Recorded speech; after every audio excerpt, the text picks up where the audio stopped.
সরকারি ইদারায় আজ 20 মাইল হেঁটে ক্লান্ত বিধ্বস্ত যে রমণী খরা কাঠে ঘরে ফিরলেই যাকে বসিয়ে দেন চুলার আগুনের সামনে আপনার রুটি বানাতে, আমি সেই মেয়ে আমাকে দেবতা যাকে ক্ষমা করেন না, আমি সেই মেয়ে।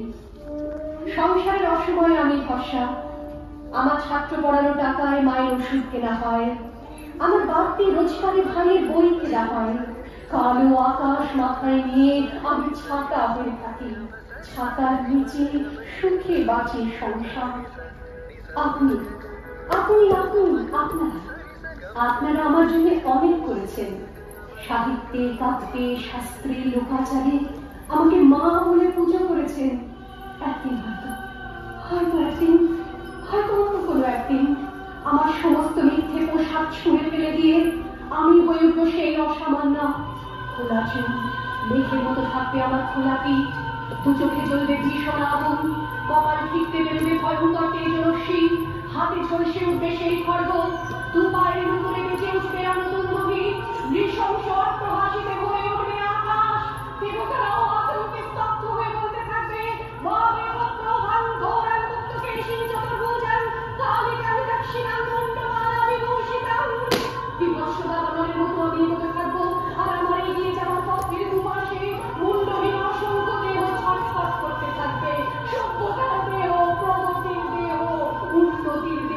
সমাজের দেহ।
হয়তো আমি সেই মেয়ে, হয়তো বা